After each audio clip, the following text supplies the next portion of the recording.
Bala exposed. Bala வந்து ஒரு சர்வதேச கைக்கூலி, இவன் ஒரு ஸ்கேமு, இவன் மாட்டோன்னு நினைச்சா வாங்கடா அடிக்கலாம்.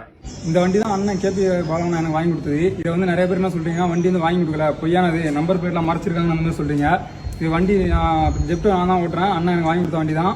எவ்வளோ வன்மம் இல்ல. சரி ஓகே, நானும் வந்து இந்த 2 நாளா சரி ஓகே இது ஓகே இது இப்போ முடியும் அப்போ முடியும்னு பார்த்துட்டு இருந்தேன். ஒரே ஒரு படம் பண்ணேன், அந்த படத்துக்கு அப்புறம் இவ்வளோ வந்து ஏதாவது ஒன்று பண்ணுவாங்கன்னு எனக்கு சத்தியமா தெரியாது. ஒரு சின்ன கான்ட்ரவர்சி ஒன்று போயிட்டு இருக்கு இந்த ஆம்புலன்ஸ் ரிலேட்டடா. ஆம்புலன்ஸ் பாத்தீங்கன்னா கொடுக்குறப்ப இல்லை டிடி அப்படின்னு சொல்லி மென்ஷன் ஆயிருக்கும். அது வந்து நாங்க கொடுத்த அடுத்த நாளே எங்களுக்கு தெரிய வந்துருச்சு அது வந்து டி மட்டும்தான். அன்னைக்கு பண்ண பெயிண்டிங் ரீஒர்க்னால வந்து டின்னு எக்ஸஸ் ஒன்று ஆட் ஆயிட்டுன்னு சொல்லிட்டு இந்த ஆம்புலன்ஸ் வந்து ஒரு நம்பர் பிளேட், ஒரு டி பிரச்சனை, சின்ன டி. அந்த டி பிரச்சனையை வச்சுக்கிட்டு எவ்வளவு பண்றாங்க. ஏதோ ஒரு சின்ன டி ஸ்டிக்கர் பிரச்சனை, அதை வச்சுக்கிட்டு நீ எக்ஸ்போஸ்டு முகத்திரை கிழிஞ்சது, அதுலயும் ஒருத்தர் போட்டிருக்காரு சர்வதேச கைக்கூலியா. ஐயா நான் தினக்கூலி, அது கூட பரவாயில்ல. இந்த ஹாஸ்பிட்டல் வந்து இவன் கட்டுறான், எப்படி இவனுக்குள்ள காசு?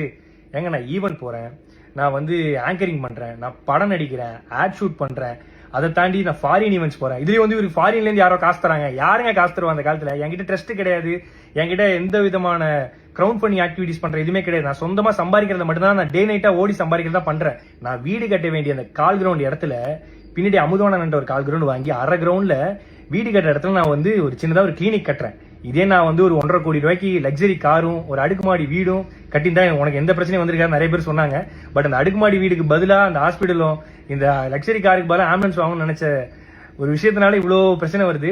இப்போ நான் ஏன் வீடியோ போட்டேன்னா, இதை பார்த்து நிறைய மக்கள் வந்து நிறைய பசங்க வந்து ஐயோ இப்படிலாம் பண்ண இவ்வளவு பிரச்சனை இருக்குன்னு சொல்லிட்டு பின்வாங்கிடக்கூடாது. கடைசி வரைக்கும் அவங்களால முடிஞ்சது. ஏன்னா நம்மளை பார்த்து நிறைய பேர் பண்ணிட்டு இருக்காங்க. பிரச்சனை இருக்குன்னு தான் நல்லது பண்றோம், ஆனா நல்லது பண்றதுல ஒரு பிரச்சனை இருக்கான்னு கேட்டா என்ன சொல்றதுன்னு தெரியல. நீங்க பண்றதெல்லாம் பார்த்து நான் ஓட மாட்டேன்.